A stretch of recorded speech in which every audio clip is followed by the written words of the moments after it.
Hoy tenemos un video que se llama Las 7 maravillas del mundo antiguo. Vamos a pasar a reaccionarlo porque de los contenidos que a mí me gustan, que tienen gran porcentaje de cultura. Procedemos. No sé dónde va a joder menos la cámara. Apagándola seguro, ¿no? Eso es lo que van a decir ustedes, apagando la cámara. La historia de las 7 maravillas del mundo antiguo. ¿Y qué es esto de las maravillas del mundo? Pues fue una lista que hicieron los antiguos griegos en plan lugares to guapos que hay que visitar antes de morir. Así empezó el turismo en el mundo. Parece que la primera lista fue creada por el historiador griego Heródoto de Halicarnaso, en las primeras páginas de sus historias. Y después salieron las 7 maravillas naturales del mundo, de las cuales las cataratas del Iguazú de Argentina, que comparten con Brasil, son unas. Donde habló de 3 construcciones griegas impresionantes en la isla de Samos. Por otra parte, Calímaco de Cirene, un poeta que trabajaba en la biblioteca de Alejandría durante el siglo III a.C., creó una versión de esta famosa lista en su obra Una colección de maravillas terrestres a través del mundo. ¿Cómo dejó el humano de dedicarse al arte, no? Porque acá hay chabones que tenían de profesión poetas. No sé igual cómo sería el sistema, si los bancaba el Estado o quién era el que pagaba su sueldo, si existía sueldo o era un sistema de servidumbre o algo más parecido a un reinado, a súbdito. Pero hoy ya no te cruzás, o como creo que en aquella época pasaba a decir, este es poeta, te lo presento. Este es pintor de cuadro. Se me hace que tienen que estar bancados por la monarquía, si no, no entiendo por qué desaparecieron tanto. Esta obra no ha llegado a nuestros días, pero por referencias de otras obras parece que habló de 7 megaconstrucciones. La primera lista completa que nos ha llegado a la actualidad es la confeccionada por el poeta griego Antípatro de Sidón, que vivió durante el siglo II a.C. En su antología poética habló de 6 maravillas: los jardines colgantes de Babilonia, la estatua de Zeus olímpico, el mausoleo de Halicarnaso, las pirámides de Egipto en plural, Esta me la acuerdo del God of War. Las otras... el coloso de Rodas y el templo de Diana en Éfeso. Las otras capaz que sí, pero contra aquel personaje tenés que pelear. Faltaría el faro de Alejandría, que sería añadido a posteriori en este listado. En la época de la antigua Roma encontramos el libro De Septem Mundi Spectaculi, del arzobispo de Constantinopla Gregorio Nacianceno. Fue escrito por el siglo IV después de Cristo, y ya la lista difiere bastante de la clásica. Añade nuevos como los templos de Tebas en Egipto, las construcciones de la colina del Capitolio de Roma y el monumento de Adriano. Finalmente, en la Edad Media, el monje benedictino northumbrio Beda el Venerable redactó De Septem Mundi Miraculis, otra lista también con diferencias. Eliminó las pirámides y dio más importancia a las construcciones romanas. Son el Capitolio de Roma, el Teatro de Heraclea, el baño de Apolotaneo y luego ya el Porque un baño iba a ser una maravilla del mundo, ¿no? faro de Alejandría, el coloso de Rodas, la estatua ecuestre en hierro de Belerofonte y el templo de Artemisa. De todas formas, la lista de las 7 maravillas no se consolidó en el ámbito popular hasta el siglo XVI,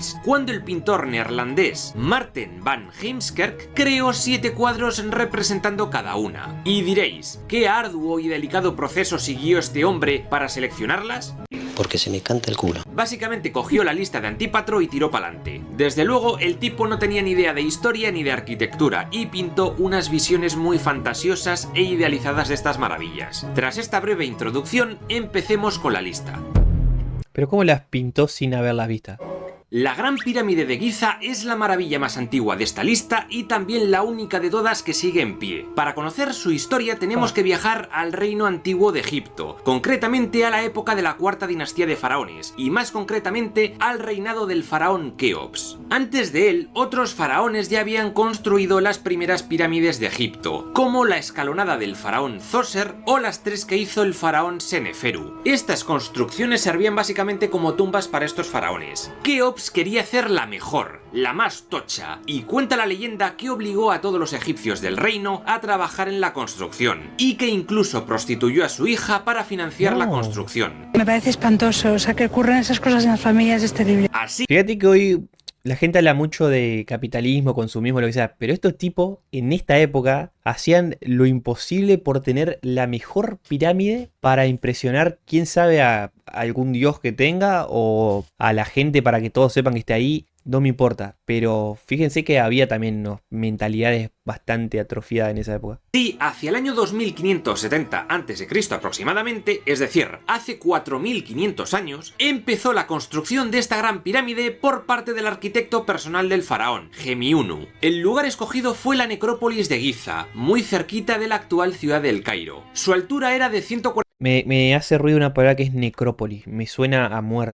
Vamos a preguntar qué es una necrópolis. Cementerio de gran extensión en que abundan los monumentos fúnebres. Mirá vos. 46 metros, aunque ahora es más bajita porque antiguamente su cumbre estaba coronada con un piramidón de oro, pero que fue robado. Durante casi 4000 años fue la construcción humana más alta del planeta Tierra, aunque en la Edad Media llegaron los ingleses y la superaron con la Catedral de Lincoln, de 160 metros de altura, cuya construcción empezó en el siglo XI y acabó en el siglo XIV. Se estima que para construir esta pirámide se utilizaron más de 2 millones de bloques de piedra, cada uno de más de 2 toneladas de peso. En su interior encontramos 3 cámaras principales. No sé si vieron la noticia que dice que se está investigando, o hay unos indicios muy fuertes de que haya unas especies de pueblos o ciudades, si querés, subterráneas abajo de, no me acuerdo qué pirámides o construcciones también por el lado de Egipto. La cámara del rey, la cámara de la reina y una cámara subterránea. Además, toda la pirámide contaba con un revestimiento de caliza blanca que le daba un toque brillante y liso a la construcción, pero se fue perdiendo con el paso del tiempo.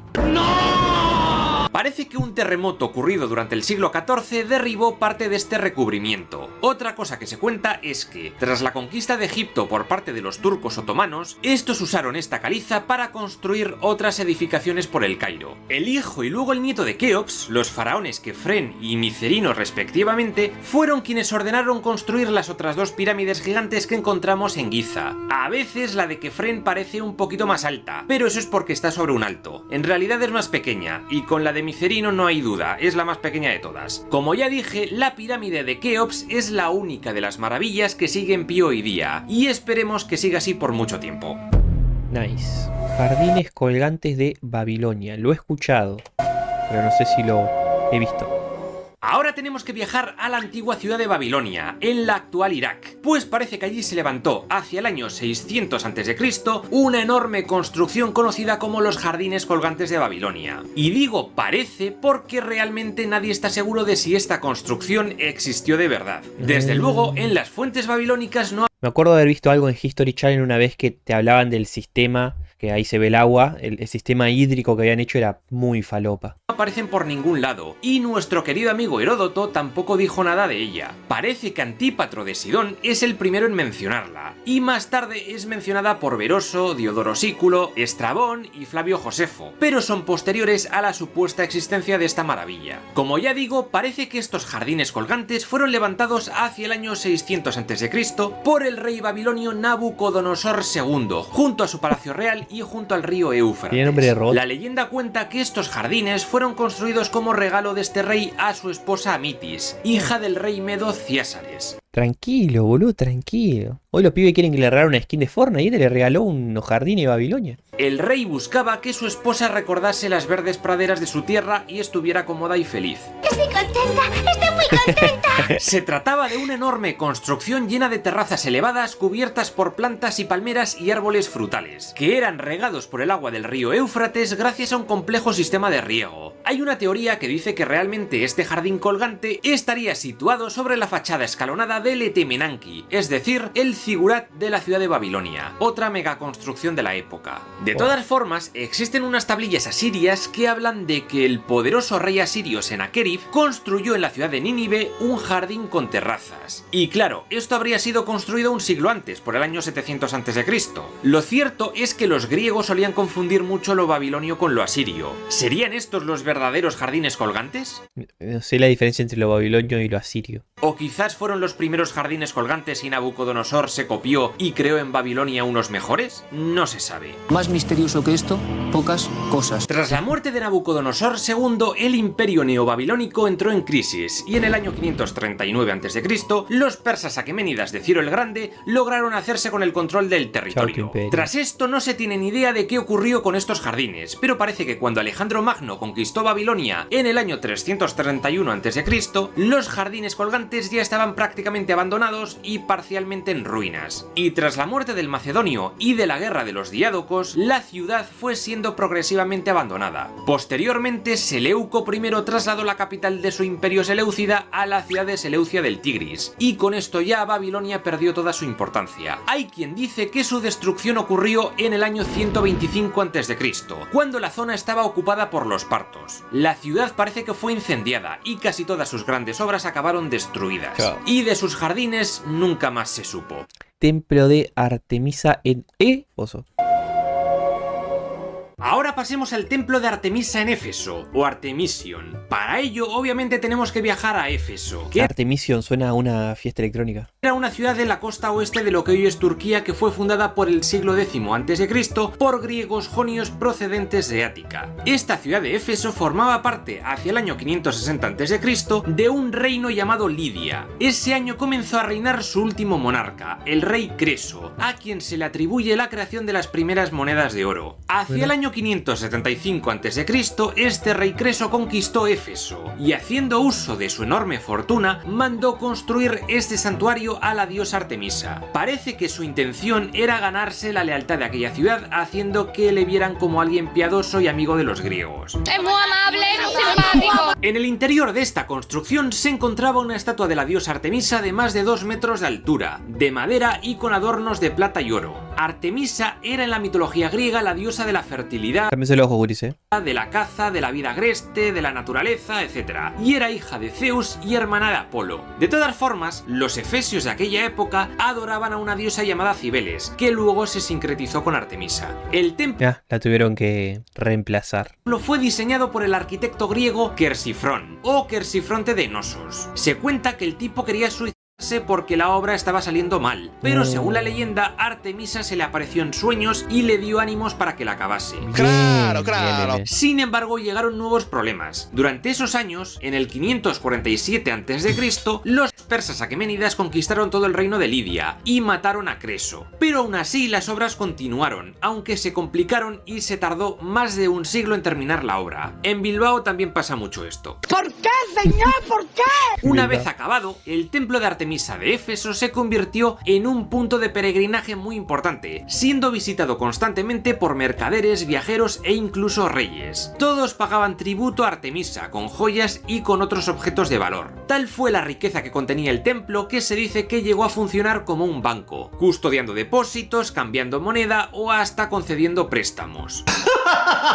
Según la descripción de Plinio el Viejo, este templo, construido prácticamente entero en mármol blanco, era 4 veces más grande que el Partenón de Atenas y el doble de alto, lo que lo convertiría en el templo griego más grande de todos los construidos. Se estima que sus medidas eran 114 metros de largo, 54 de ancho y poseía 127 columnas de casi 20 metros cada una. También se cuenta que estaba rodeado de bellos jardines en referencia a la relación de Artemisa con la naturaleza. En su interior estaba la estatua de Artemisa, o Diana Efesia. Diana era el nombre romano de Artemisa. Una vez al año se sacaba en procesión por la ciudad. En el año 356 a.C., un hombre llamado Eróstrato incendió el templo y todo acabó loco. derrumbándose. ¿Por qué lo hizo? Pues para llamar la atención, básicamente. Porque decía que si destruía aquella maravilla, su nombre pasaría a la posteridad. No, un revolucionario, boludo, que vino a destruir. Aunque Eróstrato fue ejecutado e intentaron borrar su nombre de todas partes, el historiador Teopompo lo conservó y gracias a ello este pirómano logró su objetivo. Pero vamos a ver,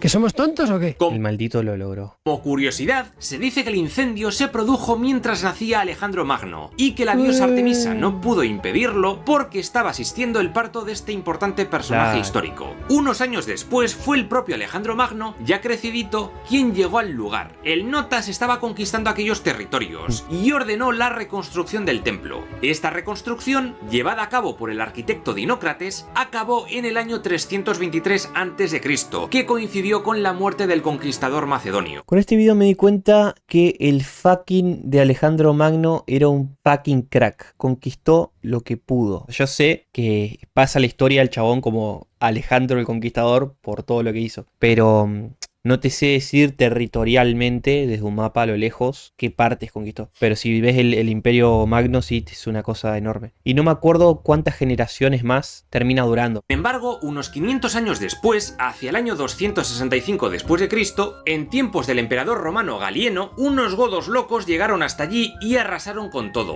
templo incluido. Parece que fue reconstruido, o que al menos se intentó, pero nunca recuperó su esplendor. No, la bajé así. En el siglo IV después de Cristo, todo el Imperio Romano se convirtió al cristianismo, y esto hizo que el templo, o lo que quedaba de él, perdiese bastante interés para los efesios. Muchas de sus estatuas y adornos fueron llevadas al Palacio Imperial de Constantinopla, y las ruinas quedaron enterradas hasta que fueron redescubiertas en 1869. Ahora, viste que dice que se transformaron al cristianismo. Y eso me hace preguntarme, ¿los griegos tenían una religión con un nombre definido que yo no sé? ¿O solo le decían mitología griega? O capaz ya el solo hecho de ser un griego te asumían dentro de la etnia que respeta su mitología y no distinguen entre religión, o sea, no dan a elegir una religión, sino vos crees en esto porque naciste acá. Estamos hablando de marcos de científicos y de pensamiento mucho más reducidos en algún punto de los que tenemos hoy con ampliaciones de la libertad, ¿no? De elección. Actualmente existen planes para una tercera o cuarta reconstrucción, muy cerquita del emplazamiento original. Estatua de Zeus olímpico. Tiene que salir en God of War esto. De obras arquitectónicas alucinantes pasamos a esculturas igualmente alucinantes. Aunque el templo de Zeus de la ciudad de Olimpia es impresionante, no es una maravilla, pero sí lo es la enorme estatua al dios Zeus que estaba en su interior. Durante los tiempos de la antigua Grecia, la ciudad de Olimpia fue célebre por acoger los famosos Juegos Olímpicos u Olimpiadas. Hacia el año 470 a.C. se levantó en la ciudad un enorme templo, obra del arquitecto Libón de Élide, y dentro se ubicó la estatua de Zeus. Fue creada hacia el año 430 a.C. por Fidias, el escultor más famoso de la antigua Grecia, quien también hizo la escultura de Atenea Partenos, ubicada en el interior del Partenón de Atenas. Esa tiene que salir en God of War también. La estatua de Zeus olímpico es una escultura crisoelefantina, es decir, construida con marfil y oro para adornos y el manto que le recubría. No me diga que marfil de lo pobre elefantito. Aunque su estructura interna parece que era de madera. Medía unos 12 metros y ocupaba prácticamente todo el ancho del pasillo del templo. Estaba ubicada en la cella, o Mirá, en el Odyssey sí sale. cela, la parte más sagrada del templo griego. Zeus aparecía sentado en su trono con una corona de olivos. En una mano sostenía una Nike, es decir, una escultura alada representando a la victoria. Sale en la película de Hércules de Disney, que en un momento cobra vida la estatua o siempre está quieta. No sé por qué tengo la idea en la cabeza de que en un momento cobra vida la estatua. Eso significa Nike en griego antiguo. Y en la otra mano sostenía un cetro rematado por un águila. Aunque la estatua no ha llegado hasta nuestros días, como todo lo que hizo Fidias menos una jarra, sí que existen muchas descripciones detalladas de cómo era, como las encontradas en algunas monedas. También se conservan los cimientos del templo y más cosas que aportan mucha información sobre la maravilla. La República Romana conquistó toda la Hélade en el año 146 a.C. y en el año 27 a.C. la República se convirtió en un imperio de la mano del emperador Augusto. Hay una leyenda que cuenta que el emperador Calígula ordenó decapitar la estatua de Zeus para poner una suya en su lugar. No. Pero cuando los soldados romanos entraron en el templo, escucharon una risotada fortísima del dios griego y salieron cagando leches. Uf, historias con épica que había antes, boludo. En el año 380 después de Cristo, el emperador Teodosio I convirtió el cristianismo en la religión oficial del Imperio Romano. Una década después empezó a cerrar templos paganos, y uno de ellos fue el santuario de Olimpia. Sobre qué ocurrió con la estatua no se sabe bien. Unos dicen que la estatua ardió junto con el templo de Olimpia en un incendio en el año 425. Por otro lado, según el historiador bizantino Georgios Cedrenos, la estatua de Zeus fue trasladada a Constantinopla y colocada en el Palacio de Lauso, que era un palacete muy famoso en Bizancio por su vasta colección de estatuas heroicas y mitológicas. Sin embargo, en el año 475 se produjo un incendio y gran parte de estas obras acabaron convertidas en ceniza. Ni así la pueden salvar. Incluida la de Zeus. Mausoleo de Halicarnaso. Halicarnaso. ¿Alguna vez te has preguntado por qué a los grandes monumentos funerarios se les llama mausoleos? Pues hoy vas a saber por qué. Esto entra para el examen, ¿eh? En el año 387 a.C. terminó la guerra de Corinto entre los persas aqueménidas de Artajerjes II y los espartanos y atenienses. Con la paz de Antálcidas, toda la costa oeste de Asia Menor, lo que hoy es Turquía y que formaba parte de las polis griegas, pasó a estar bajo el control de los aqueménidas. Polis significa ciudad. Poco después, Artajerjes II nombró un sátrapa o gobernador provincial para que controlasen su nombre la región de Caria. Ese fue Hecatomno de Milasa. Milasa era la capital de la región en esos años. Pero el importante es su hijo, porque heredó su satrapía en el año 377 a.C. Este nuevo sátrapa de Caria fue Mausolo. Residía en la ciudad de Halicarnaso, actual Bodrum, en la costa de lo que hoy es Turquía. Y el tío básicamente reinaba como un soberano prácticamente independiente. Tenía mucho poder el tío. Algunos incluso lo consideraban como un rey. Nada más llegar al poder, Mausolo ordenó la construcción de un lujoso palacio residencial y una muralla potente para rodear la ciudad. Pero también quería ser recordado tras su muerte, y soñaba con ser enterrado en un enorme y espléndido edificio. Por ello, su esposa y hermana, Artemisia II de Caria, contrató a dos arquitectos griegos, Sátiro de Paros y Piteo, para que crearan un enorme mausoleo para su maridito. Ese sería el mausoleo de Halicarnaso. La construcción del mausoleo empezó hacia el año 353 a.C. bajo el mando de los arquitectos Piteo y Sátiro de Paros. Se estima que su altura fue de casi 50 metros de altura, y toda la blanca fachada estaba llena de relieves y estatuas creadas por los mejores escultores griegos que el sátrapa pudo encontrar: Briaxis, Leocares, Escopas y Timoteo. Juntó a los mejores y dijo, sale mausoleo, ¿no? Cada uno encargado de decorar una fachada distinta. La edificación tenía tres partes. La inferior era una base cuadrangular de 19 metros de alto, seguida por la parte central, el Teron, rodeada por 36 columnas jónicas entre las que se colocaban estatuas. Finalmente tenemos la parte superior de forma piramidal, con 24 escalones adornados con estatuas. En lo alto se podía observar una cuadriga de mármol y bronce con las figuras de Mausolo y Artemisia en plan épico. El problema fue que poco después de iniciarse las obras, Mausolo murió y Artemisia tuvo que continuar con el proyecto. Se dice que este sátrapa fue incinerado y parte de las cenizas fue a la cámara subterránea, mientras que el resto los cogió Artemisia, las echó en una copa de vino y se las bebió. ¡Qué asco! ¡Qué asco! Mirá, una persona que aplicó la de el rey Fritz antes de época. Este mausoleo de Halicarnaso es la segunda maravilla que más duró en el tiempo. Sobrevivió a Alejandro Magno, a los bizantinos, a los árabes, pero finalmente un terremoto ocurrido entre 1402 y 1406 acabó derribando toda la estructura. Durante los años posteriores, parece que los caballeros de la Orden de San Juan, también conocida como la Orden de Malta, utilizaron algunos restos del mausoleo para reparar el castillo de San Pedro de Halicarnaso, o castillo de Bodrum, para protegerse de los turcos otomanos. Estos últimos acabaron tomando la ciudad en el año 1522. En algún momento entre estos hechos y el siglo XX, los ladrones de tumbas lograron penetrar dentro de la cámara funeraria de los sátrapas Mausolo y Artemisia, y la saquearon enterita. Y finalmente, en 1857, el arqueólogo Charles Thomas Newton descubrió los restos y empezaron a investigar la construcción. Actualmente quedan muy pocos restos de este impresionante edificio. Qué loco, boludo, que queden tan pocas cosas de construcciones que eran gigantes. 6. Coloso de Rodas. Este 100% confirme aparece en el GTA San Andreas. En God of War hay que molerlo a trompada de flaco. Los terremotos son MVPs. Sí, bueno, son imposibles de parar. La segunda y última estatua de la lista de las maravillas del mundo antiguo es el Coloso de Rodas, situado en la isla de Rodas, en Grecia. La ciudad de Rodas fue En una isla le hicieron. fundada hacia el año 408 a.C. por una federación de varias ciudades-estado griegas. Para conocer el origen de esta construcción, Pero ¿por qué acá está en penacho? Ahí está en penacho. a.C., por una federación de varias ciudades-estado griegas. Para Y acá ya está más civilizado. conocer el origen de esta construcción, tenemos que conocer el contexto histórico, es decir, las guerras de los diádocos. Básicamente, tras la muerte de Alejandro Magno, este repartió sus conquistas entre sus generales, y pronto todos empezaron a luchar para acaparar más poder. Qué increíble, boludo. El tipo dijo, bueno, me voy a ir, es mi momento. Les delego pedacito a cada uno. No sean boludos, llévense bien, no se peleen entre ustedes, es al pedo. Me maté para conquistar todo esto. No sean boludos, cuiden las cosas. ¿Qué hicieron los muchachos? A la primera que dejó de respirar el patrón, empezaron a hacerse pelota entre ellos. Resumiendo un poco, en el año 305 a.C., los rodios estaban aliados con Ptolomeo I.